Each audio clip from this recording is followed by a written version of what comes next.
ஹரே கிருஷ்ணா. ஓம் நமோ பகவத்தே வாசுதேவாய. ஹரே கிருஷ்ணா. ஸ்ரீமத் பாகவதம் ஸ்கந்தம் 10 அத்தியாயம் 2 கர்ப்பத்திலிருந்த பகவான் ஸ்ரீகிருஷ்ணருக்கு தேவர்களின் பிரார்த்தனை என்னும் தலைப்பில் பதம் 18.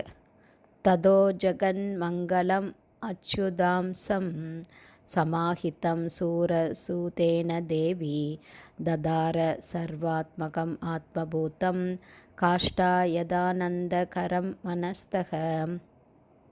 Word by word meaning. ததக அதன் பிறகு ஜகத் மங்களம் எல்லா பிரபஞ்சங்களிலுள்ள ஜீவராசிகளுக்கும் மங்களகரமான அச்சுத அம்சம் எவை பரமபுருஷரின் எல்லா அம்சங்களிலும் முழுமையாக உள்ளனவோ அந்த 6 ஐஸ்வர்யங்களையும் ஒருபோதும் இழக்காதவரான பரமபுருஷ பகவான் சமாஹித்தம் முழுமையாக மாற்றப்பட்டு சூரசூதேன சூரசேனரின் மகனான வசுதேவரால் தேவி தேவகி தேவி ததார தாங்கினால் சர்வ ஆத்மகம் அனைவருக்கும் பரமாத்மாவான ஆத்மபூதம் எல்லா காரணங்களுக்கும் மூல காரணமான காஷ்டா கிழக்கு யதா போலவே ஆனந்தகரம் மகிழ்ச்சிகரமான சந்திரன் மனஸ்த மனதில் வைக்கப்பட்டதால். டிரான்ஸ்லேஷன்.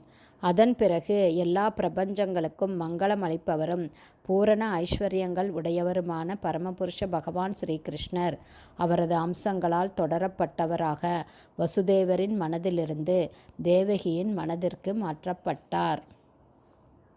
இவ்வாறாக வசுதேவரால் தன்னிடம் சேர்ப்பிக்கப்பட்டவரும் அனைவருக்கும் மூல உணர்வாக இருப்பவரும் எல்லா காரணங்களுக்கும் காரணமான பகவான் ஸ்ரீகிருஷ்ணரை தன்னுடைய இதய மத்தியில் தேவகி தரித்தாள். உதிக்கும் சந்திரனை தாங்குவதால் கீழ்வானம் அழகு பெற்று விளங்குவது போல தேவகியும் பேரழகுடன் விளங்கினாள். பர்பட் பை ஷில பிரபாத். ஜெய் ஷில பிரபாத்.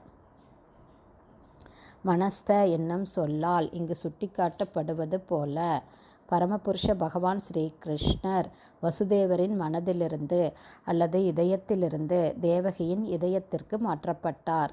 ஒரு மனிதருக்குரிய சாதாரண வழியில் பகவான் ஸ்ரீகிருஷ்ணர் தேவியிடம் மாற்றப்படவில்லை, தீட்சையின் மூலமாக மாற்றப்பட்டார் என்பதை இங்கு நாம் கவனமாக கருத்தில் கொள்ள வேண்டும். இவ்வாறாக தீட்சையின் முக்கியத்துவம் இங்கு வலியுறுத்தப்படுகிறது. பரமபுருஷ பகவான் ஸ்ரீகிருஷ்ணரை எப்போதும் தன் இதயத்தில் சுமந்து கொண்டிருக்கும் சரியான ஒரு நபரிடமிருந்து ஒருவன் தீட்சை பெற வேண்டும். இல்லையென்றால் பரமபுருஷ பகவான் ஸ்ரீகிருஷ்ணரை தன் சொந்த இதயத்தில் தாங்கும் சக்தியை ஒருவரால் பெற முடியாது. செல்வம், புகழ், பலம், அறிவு, அழகு மற்றும் துறவு ஆகிய ஐஸ்வர்யங்களை பரமபுருஷ பகவான் ஸ்ரீகிருஷ்ணர் பூரணமாக பெற்றவர். ஷட் ஐஸ்வர்ய பூர்ணக என்பதால் அச்சுதாம்சம் என்னும் சொல் இங்கு உபயோகிக்கப்பட்டுள்ளது. பரமபுருஷ பகவான் ஸ்ரீகிருஷ்ணர் தமது சுய ஐஸ்வர்யங்களிலிருந்து பிரிந்திருப்பதே இல்லை. ராமாதி மூர்த்தி சுகலா நியமேன திஷ்டான் என்று பிரம்ம சம்ஹிதை 5.39 குறிப்பிடுவது போல ராமர், நரசிம்மர் மற்றும் வராகர் முதலான தமது எல்லா அம்சங்களுடனும் இணைய பெற்றவராக பகவான் விளங்குகிறார். எனவே பகவான் ஸ்ரீகிருஷ்ணர் எப்பொழுதும் தமது அம்சங்களுடனும் ஐஸ்வர்யங்களுடனும் விளங்குகிறார் என்பதை சுட்டிக்காட்டுவதற்காகவே அச்சுதாம்சம் என்னும் சொல் இங்கு உபயோகிக்கப்பட்டுள்ளது.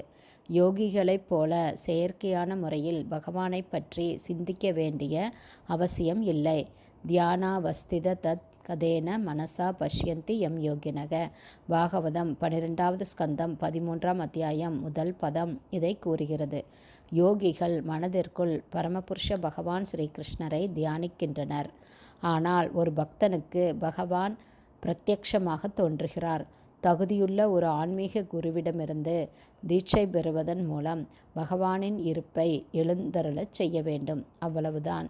தேவகி தன் இதயத்திலேயே பகவானை சுமக்க முடியும் என்பதால் அவளது கர்ப்பத்தில் வாழ வேண்டிய அவசியம் பகவானுக்கு இல்லை.